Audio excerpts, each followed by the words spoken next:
अस्सलाम वालेकुम जी। उम्मीद है मेरी सारी बहनें ठीक-ठाक होंगी। अल्हम्दुलिल्लाह मैं बिल्कुल ठीक हूँ। तो आज के व्लॉग में आपके साथ अपना रमज़ान मेन्यू शेयर करूँगी, जिसको आप अपने हिसाब से, अपने बजट के हिसाब से चेंज कर सकती हैं। लेकिन सिर्फ़ आपको एक आइडिया हो जाएगा कि रोज़ आपने पकाना क्या है और आपकी ये वाली जो झंझट और परेशानियाँ हो जाएगी ख़त्म। साथ ही आपके साथ अपने पूरा दिन की रूटीन शेयर करूँगी, सहरी से इफ्तारी तक हर काम को किस तरह से मैंने मैनेज किया है, वो सब कुछ आपको दिखाऊँगी। कुछ यूज़फुल से टिप्स शेयर करूँगी आपके साथ, जो इस रमज़ान में आपके काम को, आपके किचन के काम को बहुत ही आसान बना देंगी और आप हर चीज़ को ना बहुत अच्छे तरीके से मैनेज कर सकेंगी। तो बस आपने एंड तक मेरे साथ रहना है और व्लॉग को पूरा देखना है। माशाल्लाह से आज रमज़ान का चौथा रोज़ा है और ये व्लॉग है तीसरे रोज़े का। तो आप सबसे पहले तो मुझे ये बताएं कि अभी तक आपका रमज़ान कैसा गुजर रहा है, हर काम किस तरह से आप मैनेज कर रही हैं और मेरे व्लॉग्स देख के आप लोगों को कितना कोई फ़ायदा हो रहा है। क्योंकि जिस तरह आप लोग कहते हैं ना कि आप भी आपके व्लॉग से हमें मोटिवेशन मिलती है, तो उसी तरह आपके प्यारे प्यारे कॉमेंट्स पढ़ के ना मुझे भी बहुत ज़्यादा मोटिवेशन मिलती है। वरना रमज़ान में ना आजकल व्लॉग्स बनाना बहुत हेक्टिक हो गया। मैं आपके साथ ना एंड में एक अपना एक कल का वाक़या शेयर करूँगी कि मैं कितनी ज़्यादा थक गई थी। खैर यहाँ पर जी सहरी का टाइम था और मैं वही आटे के पेड़े बना के रख रही थी।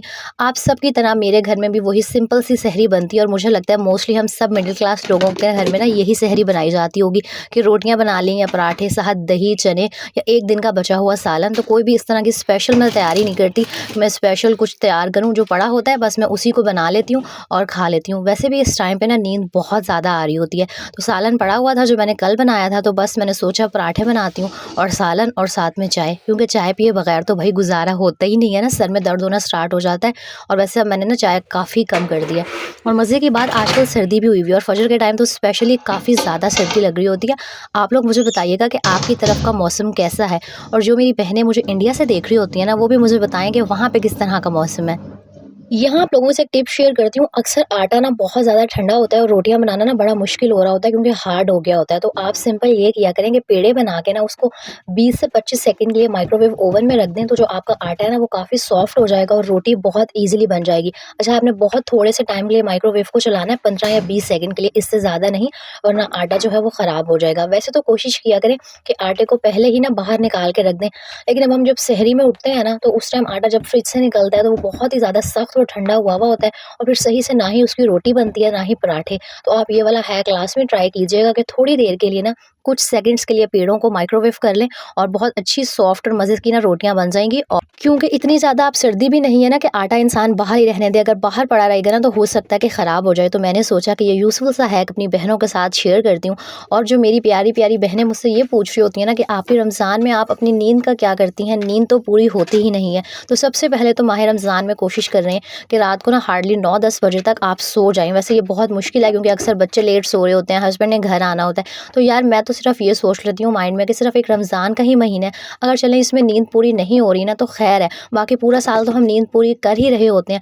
मुझे पता है अब ना, जिस तरह मैं रात को अगर 11 साढ़े 11 हो जाती हैं सोते हुए, उसके बाद मैं सहरी के लिए उठ जाती हूँ 3:30 बजे, तहज्जुद पढ़ी, सहरी की तैयारी की, और उसके बाद दोबारा फजर के बाद सोने तक ना 6 बज जाते हैं और उसके बाद आमना 8 बजे मुझे दोबारा उठा देती है। मतलब नींद इतनी कोई ख़ास पूरी नहीं हो रही होती, लेकिन खैर है, एक ही महीना है ना, उसके बाद तो इंसान प्रॉपर नींद पूरा करता ही रहेगा।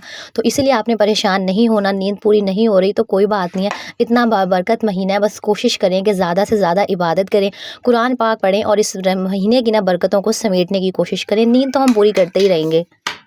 अच्छा जी, कल की वीडियो में ना मैंने आपको कहा था कि अगर आपको मेरा रमज़ान का मेन्यू चाहिए ना तो मुझे बताइएगा। तो बहुत सारी बहनों ने कहा कि आप ही अपना मेन्यू शेयर करें। सबसे पहले तो यहाँ एक बात क्लियर कर दूं कि हम औरतों की ज़िंदगी का सबसे बड़ा मसला होता है कि आज हमने डेली क्या पकाना है।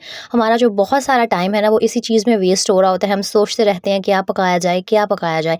तो मैंने सोचा कि आपके साथ अपना मेन्यू शेयर कर देती हूँ। अब लास्ट में नहीं है कि जो चीज़ें मैंने लिखी हैं आपने वही बनानी है। हर घर के अपने रूल्स होते हैं, हर घर किसी का अपना बजट होता है। तो आपने अपने बजट के हिसाब से, अपनी आसानी के हिसाब से ना इस मेन्यू से सिर्फ एक हेल्प ले लेनी है, क्योंकि आपको एक गाइडलाइन मिल जाती है। जब थोड़ी सी इंसान को गाइडलाइन मिल जाए ना तो फिर जो काम है वो बहुत आसान हो जाता है। तो बस, और अगर आप भी चाहती हैं ना कि आपकी ये जो रमज़ान की रूटीन है वो स्ट्रेस फ्री हो जाए, तो मैं आपको कहूँगी कि आप भी अपने 10 डेज़ का, 15 डेज़ का मेन्यू लाजमी बना के रखा करें। अगर जॉइंट फैमिली में रहती हैं तो सबको एक दिन बिठाएं, सबसे मशवरा करें और कॉपी पेन लेके हर चीज़ लिख लें कि आज ये पकाया जाएगा। वरना सबसे बड़ी जो हम औरतों की ज़िंदगी की टेंशन है ना वो तो होती ही यही है कि जी आज क्या पकाना है। तो मैंने डिसाइड किया था कि पहले दिन मैं चिकन कोरमा बना लूँगी, अगले दिन चावल बना लूँगी, वो कोई भी बना सकते हैं आप, चिकन वाले, सब्ज़ी, मटर, आलू, चने कुछ भी, और फिर शामी कबाब। और मोस्टली मुझे सबसे अच्छी जो रमज़ान में चीज़ लगती है वो तो है कि मैं पकौड़े, रोटी और रायता बहुत शौक से खा लेती हूँ। फिर एक दिन स्वांजना और गोश्त बन जाएगा, दाल चावल, आलू चिकन, चने की दाल, और मोस्टली ये सारी वो चीज़ें हैं जो हम सबके घरों में बनती ही हैं। और एक है ये चिकन टिक्का का सालन, ये मेरी मम्मा बनाती हैं और इसकी रेसिपी बहुत ही आसान है। मैं किसी रोज़े में ना ये बनाऊंगी और आपके साथ शेयर करूंगी, आप लोग बना के ना लास्ट में ट्राई कीजिएगा। बहुत यूनिक सा और बहुत मज़े का बनता है और ईजी सी रेसिपी, बहुत क्विकली बन जाती है। तो ये मैंने 10 डेज़ का मेन्यू लिख लिया था। अब मुझे रोज़ एटलीस्ट सुबह उठ के ये टेंशन नहीं होती कि आज मैंने क्या पकाना है। और यहाँ पर ना मुझे स्वांजना उर्दू में लिखना नहीं आ रहा था, तो मैंने इंग्लिश में ही लिख दिया, तो किसी ने मजाक नहीं उड़ाना। और मेरी बहुत सारी बहनें मुझे कह रही थी कि स्वांजना हमने पहली दफ़ा सुना है। तो यहाँ पंजाब में, मुल्तान में, फैसलाबाद वाली साइड पे मोस्टली सबको ही स्वांजने के बारे में ना पता होगा, बहुत कॉमन सी डिश है। अच्छा, इसके अलावा इफ्तार का जो मेन्यू है वो हम सबको ही पता है, पकौड़े, रोल, चाट, ये सब हम सबके घरों में बनता है। लेकिन मैंने एक ये वाली रूल बनाया हुआ है, जो कुछ भी है, कि मैं ना सिर्फ डेली इस तरह की ना 2 चीज़ें बनाती हूँ। जिस तरह अगर एक दिन पकौड़े बनाए हैं तो साथ में दही भल्ले बना लूँगी, नेक्स्ट डे पकौड़े बनाऊँगी तो साथ फ्रूट चाट या चना की चाट। मतलब 2 चीज़ें ऐसी होती हैं जो मैं इफ्तारी के लिए बनाती हूँ। 2 चीज़ें बनाने से ये होता है कि चलो एक ही चीज़ खा खा के इंसान बोर नहीं होता, और दूसरा मुझे ना ये कन्वीनियंट लग रहा होता है, मेरे लिए 2 चीज़ों को मैनेज करना आसान हो जाता है। बाकी हर किसी की अपनी फैमिली होती है और सब अपने हिसाब से ना इफ्तारी तैयार करते हैं। अब आप चाहें तो इसका स्क्रीनशॉट ले लें और आपकी डेली की जो ये पकाने की मुश्किल है ना वो बहुत आसान हो जाएगी। और इसके अलावा मैंने पहले भी बताया था कि अपने फ्रिज में ना बहुत सारी चीज़ों को स्टोर कर लें, ताकि आपका जो किचन का टाइम है ना वो कम से कम हो सके और आपकी ये जो मुश्किल है ना आज क्या पकाना है वो आसान हो सके। तो उम्मीद है आपको ये जो मेरा मेन्यू है वो पसंद आया होगा। मुझे बताइएगा कि मेन्यू आपके लिए कितना हेल्पफुल रहा है। और ये बात थोड़ी सी ऑफ टॉपिक है, लेकिन मैंने सोचा कि आपके साथ शेयर कर दूं। अगर आप भी हेयर डाई यूज़ करती हैं ना, तो ये ओलिविया का इंटेंस प्रीमियम हेयर कलर बहुत ही अफोर्डेबल है। और जो महंगे महंगे ब्रांड्स के हेयर कलर आते हैं ना, ये उनके मुकाबले का ही है। इसके अंदर डेवलपर होता है, क्रीम होती है और साथ ना कंडीशनर भी होता है, जो ना आपने आफ्टर वॉश अप्लाई करना होता है और बाल बहुत सॉफ्ट हो जाते हैं। मेरा ना ये जो दरमियान मांग वाला हिस्सा है वहाँ से बाल वाइट हो जाते हैं। अगर ये एक बॉक्स मंगवाती हूँ ना, तो मैं इसे आधा आधा 2 हिस्सों में यूज़ कर लेती हूँ और प्राइस है जी इसकी 400। तो बस आज मैंने हेयर कलर किया था और यहाँ पर मैंने कपड़े शपड़े आयरन कर लिए थे। अब मैं नहा धो के फ्रेश होंगी और फिर हम करेंगे बाकी के काम, और फिर मैं आपके साथ शेयर करती रहूँगी जो मैं करूँगी। नहा धो के मैं फ्रेश हो गई थी, कपड़े शपड़े चेंज कर लिए थे और उसके बाद घर की थोड़ी बहुत सफाई करनी थी। मैंने पहले भी आपसे कहा था कि रमज़ान में आपने कोशिश करनी है कि अपने आप को बहुत ज़्यादा बर्डनाइज नहीं करना। बस आधा पौना घंटा अपने लिए एक सेट कर लें, जिसमें आपने सारा जो क्लीनिंग का काम है ना वो करना है, और कोई भी इस तरह का हेक्टिक काम नहीं करना जिससे आपको प्यास लगे और आपका जो एनर्जी लेवल है ना वो कम हो जाए। और अपनी बेसिक हाइजीन का आपने ख्याल लाजमी रखना है। कोशिश करें कि डेली शावर लें, बेशक कपड़े एक दिन बाद बदल लें, लेकिन नहा धो के साफ़ सुथरी लाजमी हुआ करें, क्योंकि नमाज़ पढ़नी होती है, कुरान पाक पढ़ना होता है, तो फिर अच्छी फीलिंग आ रही होती है। और उसके साथ साथ बस ये जो किचन का काम है ना, इसको साथ के साथ निबेड़ने की कोशिश किया करें। यहाँ पर घर के काम करते हुए, बर्तन वगैरह धोते हुए ज़ोहर के टाइम हो गया था, तो मैंने सोचा कि बाकी काम मैं बाद में करूँगी। इफ्तारी की तैयारी मैं वैसे भी 3 बजे स्टार्ट करती हूँ, पहले नमाज़ पढ़ लेती हूँ। और आप जब भी नमाज़ पढ़ें ना, तो अपनी आप ही को दुआओं में लाजमी याद रखा करें, क्योंकि जो दुआ है ना वो इंसान की तकदीर बदलने की ताकत रखती है। तो कभी भी ना दुआ की पावर को अंडर एस्टिमेट ना किया करें। जब भी दुआएं मांगा करें ना, तो ये मत सोचा करें कि हम कोई नामुमकिन चीज़ अल्लाह से मांग रहे हैं।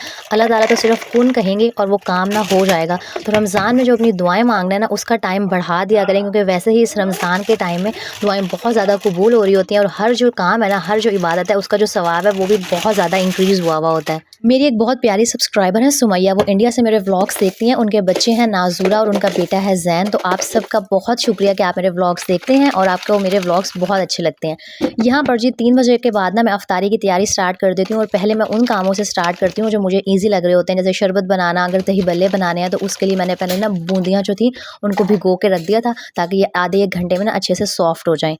साथ साथ मैं अफ्तार की तैयारी करती हूँ और आपके साथ कुछ बातें करती हूँ कि अगर आप भी चाहते हैं ना कि इस रमज़ान में आप हर चीज़ को मैनेज कर सकें, चाहे आप हाउसवाइफ हैं या वर्किंग वूमेन हैं, या घर पे आप सिलाई कढ़ाई कपड़े सीने वगैरह का कोई भी काम करती हैं, तो इन सारी चीज़ों को मैनेज तो आपने ही करना है। और रोज़े के साथ घर को देखना, बच्चों को देखना ना बहुत मुश्किल हो जाता है। तो उसका आसान सा हल ये है जो मैंने आपके साथ शेयर कर दिया, कि अपना एक मेन्यू डिसाइड कर लें, ताकि आपको रोज़ ये ना सोचना पड़े कि आपने क्या पकाना है। इससे ना आपका बहुत सारा जो टाइम है वो सेफ होगा। इसके अलावा अपने फ्रीज़र के अंदर ना बहुत सारी चीज़ों को बना के स्टोर कर लें। इससे भी ना आपको अफ्तारी में बहुत ज़्यादा देर किचन में खड़ा नहीं होना पड़ेगा। आप सिर्फ उस चीज़ को फ्रीज़र से निकालेंगी। और अगर पकौड़े हैं, समोसे, पकौड़े तो नहीं, रोल वगैरह, इनको बस आप फ्रीज़र से निकालें और फ्राई करके रख लें। इसके अलावा आप शामी कबाब बना के भी फ्रीज़ कर सकती हैं, और उनके साथ रोटी भी बहुत ईजिली खाई जा सकती है। तो देखें, रमज़ान में हर चीज़ को मैनेज करना ना आपके ऊपर है कि आपने किस तरह से अपना जो टाइम टेबल और स्केड्यूल है ना उसको सेट किया हुआ है। और इस गैजेट के बारे में ना मैं पहले भी आपको बता चुकी हूँ। ये मैंने ना 100 रुपीज़ शॉप से ख़रीदा था। ये पीलर, कटर, कद्दूकस और बहुत सारे इसके अंदर फंक्शन है। मेरा तो दिल चाहता है इसके फंक्शन के ऊपर एक पूरी वीडियो बना दूँ। इतने अच्छे, एक तो इससे छिलके पील ऑफ हो जाते हैं। दूसरा, आप इससे ना ये जो हम आलू के पकौड़े बनाते हैं, उसको भी आप बहुत बारीक स्लाइसेस में आलू को काट सकते हैं और जो सारे आलू हैं ना वो सेम साइज़ के कटेंगे। इसके अलावा जो पकौड़ों में हम बारीक-बारीक करके आलू डालते हैं ना, वो भी आप इसकी हेल्प से क्रश कर सकते हैं। मेहनत भी नहीं लगेगी और आपका जो टाइम है ना वो भी बहुत कम कंज़्यूम होगा। तो इस तरह के जो छोटे-मोटे गैजेट्स हैं ना, अपने किचन में लाज़मी ला के रखा करें। एक और किचन की टाइम सेविंग टिप आपके साथ में शेयर करती हूँ कि हम पालक के पकौड़े अक्सर बनाते हैं, या तो खाली पालक के पकौड़े हो गए, या अक्सर ना हम बारीक-बारीक पालक को चॉप करके भी ना पकौड़ों के अंदर ऐड करते हैं। तो आप कोशिश करें कि एक ही दफ़ा काफ़ी सारी पालक को चॉप कर लें और इस पालक को ना आप ज़िप-लॉक बैग्स में डाल के फ्रिज में ही रख लें। अगर 1 हफ़्ता आप फ्रिज में रहने देंगे ना, तो कुछ भी नहीं होगा इस पालक को। और जब भी आपको मिक्स पकौड़े बनाने हों, आपको पालक की ज़रूरत हो ना, आप सिर्फ सिंपल उसको फ्रिज से निकालें और फटाफट ना पकौड़ों में ऐड कर दें। इस तरह ना आपका जो कुकिंग टाइम है वो रिड्यूस हो जाएगा और जितना कम टाइम हमें किचन में लगेगा ना, उतना टाइम में हम इबादत कर सकेंगे, कुरान पाक पढ़ सकेंगे और घर के बाकी काम कर सकेंगे। और इसके अलावा जितना कम देर हम किचन में खड़े रहेंगे ना, उतनी ही हमें थकावट बहुत कम होगी। अच्छा, मेरी एक बहन मुझसे कह रही थी कि आप कटिंग बोर्ड यूज़ नहीं करती। तो एक तो मुझे आदत नहीं है और दूसरा, मुझे ना सिर्फ पालक या इस तरह की कोई चीज़ काटने के लिए ही कटिंग बोर्ड की ज़रूरत होती है। तो वो जो चकला बेलना होता है ना, मैं उसको यूज़ कर लेती हूँ और बाद में उसको बेकिंग सोडा और लेमन से क्लीन कर लेती हूँ। तो ज़रूरी नहीं होता ना कि अब इंसान हर चीज़ को मार्केट से ही खरीदे। हमारे पास जब ये रोटी बनाने वाला है, तो इसको भी कटिंग बोर्ड के तौर पर यूज़ किया जा सकता है। अच्छा, यहाँ पर ना किचन में पता नहीं क्यों इतनी ज़्यादा मक्खियाँ आ रही थी और जब मक्खियाँ आती हैं ना, तो मुझे बहुत ज़्यादा उलझन होना स्टार्ट हो जाती है। तो यहाँ पर आपको एक टिप बताती हूँ कि आप गर्म पानी में ना नमक ऐड करें और कोई भी कपड़ा उसके अंदर डिप करके ना अच्छे से अपने काउंटर टॉप को क्लीन कर लें। तो नमक की वजह से ना शायद जो मक्खियाँ हैं वो ना किचन में आना कम हो जाती हैं। ये वाली टिप मुझे बहुत अच्छी लगी थी और मैंने आई थिंक टिकटॉक पे देखी थी, तो सोचा कि आपके साथ शेयर कर दूँ। आगे वैसे भी गर्मियाँ आती जाएँगी और जो मक्खियाँ हैं ना, वो बहुत ज़्यादा किचन में तंग करना स्टार्ट कर देंगी। हर चीज़ में मक्खियाँ बैठ रही होती हैं, तो वो सेहत के लिए भी अच्छा नहीं है और दूसरा, इंसान को उलझन अलग हो रही होती है। अच्छा, अगर अभी तक आपने ये पकौड़ा मिक्स नहीं बनाया ना, तो मैं आपको मशवरा दूँगी कि आप ये पकौड़ा मिक्स लाज़मी बना के रखें। इससे आपका जो कुकिंग टाइम है वो काफ़ी हद तक रिड्यूस हो जाएगा। क्योंकि जब हम किचन में पकौड़े वगैरह का सामान बना रहे होते हैं ना, तो फिर जब हमें बेसन के अंदर हर चीज़ अलग-अलग उठा के डालनी पड़ती है, तो उससे भी हमारा बहुत सारा जो टाइम है ना, वो वेस्ट हो रहा होता है। पकौड़ों के अंदर नमक, लाल मिर्च, कुटी हुई लाल मिर्च, धनिया पाउडर, अजवाइन, अनारदाना और बहुत सारी चीज़ें डल रही होती हैं। तो अगर आपने अभी तक मेरी वो पकौड़ा मिक्स की रेसिपी नहीं देखी, तो जाके देख लें, मैंने अपलोड की हुई है। और वैसे मेरा ये जो पकौड़ा मिक्स है ना, ये मैंने आधा किलो बेसन का बनाया था, तो मुझे लग रहा है कि ये कोई 5-7 दिन ही चलेगा। तो मैं जब दोबारा बनाऊँगी, तो दोबारा भी आपके साथ ना इसकी रेसिपी शेयर कर दूँगी। अच्छा, जब आप किचन में काम करती हैं ना और आपका किचन जो है छोटा है और आप चाहती हैं कि आपका जो काम है वो फटाफट हो, तो साथ के साथ ना हर चीज़ को क्लीन करने की कोशिश किया करें कि जैसे ही कोई चीज़ गंदी हो रही है, कोई बर्तन मैला हो रहा है ना, तो उसको हाथ के हाथ धोती रहें। क्योंकि जब छोटा किचन होता है ना और वहाँ पर बहुत सारे बर्तन इकट्ठे हो जाते हैं, तो फिर वहाँ पर काम करना ना बहुत मुश्किल हो जाती है।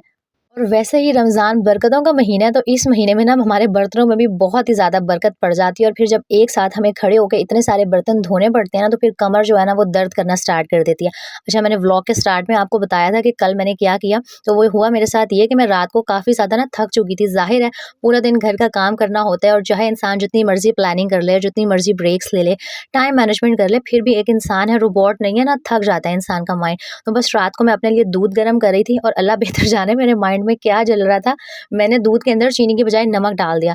और वो एकदम जब मैं डाल लिया ना मैंने, तब मुझे होश आया कि ये मैंने क्या कर दिया है। तो मतलब इंसान थक जाता है। आपको बेशक मैं व्लॉग्स में चल सो चल वाला हिसाब नज़र आ रहा होता है और फटाफट हर काम को करती हुई नज़र आ रही होती हूँ, लेकिन ऐसा हरगिज़ नहीं है कि मैं थकती नहीं हूँ। थकते तो हम सब हैं, क्योंकि इंसान है, कोई मशीनरी तो नहीं है ना। तो बस आपने ना रमज़ान में अल्लाह ताला से अपने लिए हिम्मत और ताकत की दुआ भी मांगनी है जब भी नमाज़ पढ़नी है, क्योंकि अल्लाह ताला चाहे तो वो हमें हिम्मत भी दे सकते हैं और हमारे जो वक्त है ना उसमें भी बरकत डाल सकते हैं। बस लास्ट मेरा सारी इफ्तारी की तैयारी हो गई थी और मेरे ना रोल फ्राई करने वाले रह गए थे और ये रोल बना के मैंने शुक्र अल्हम्दुलिल्लाह पहले ही रख लिए थे। इससे भी ना मुझे बहुत ज़्यादा आसानी हो गई है। अच्छा, अगर आप चिकन रोल, स्प्रिंग रोल्स घर पे बनाती हैं ना, तो आप लोग मुझे बताइएगा कि वो ना बहुत लाइट होते हैं। अगर हम बाज़ार से ये समोसे रोल लेके आते हैं ना, वो पता नहीं इतने हैवी होते हैं, वो एक से ज़्यादा इंसान खा ही नहीं सकता। रोज़े में वैसे भी इतना ज़्यादा नहीं खाया जा रहा होता, लेकिन ये स्प्रिंग रोल जो घर में बनाए जाते हैं ना, बहुत ही लाइट वेट हैं और इंसान इन्हें ईज़िली खा लेता है, पता भी नहीं चलता। आज इफ्तारी में जी मैंने ये 3 किस्म के पकौड़े बनाए थे, पालक वाले, आलू वाले और मिक्स पकौड़े, साथ में रोल फ्राई किए थे, दही बल्ले बनाए थे और थी जी खजूर। ये थी जी मेरी सिंपल सी इफ्तार। मुझे बताइएगा कि आप लोग इफ्तार में क्या-क्या बनाते हैं? और अगर व्लॉग देखते हुए यहाँ तक आ गए हैं और चैनल पर न्यू हैं, तो लाज़मी सब्सक्राइब कर दीजिएगा। इफ्तारी में भी था थोड़ा-सा टाइम, तो मैंने सोचा इस टाइम को हम यूटिलाइज़ करते हैं और कुरान पाक पढ़ लेते हैं। और ये दिखाने का मकसद सिर्फ आप लोगों की मोटिवेशन है और कोई दिखावा या कुछ भी नहीं। उम्मीद है जी व्लॉग अच्छा लगा होगा। अच्छा लगा है तो लाइक, कमेंट एंड शेयर कीजिएगा। अगले व्लॉग में मिलेंगे। मुझे दुआओं में याद रखिएगा। अल्लाह हाफिज़।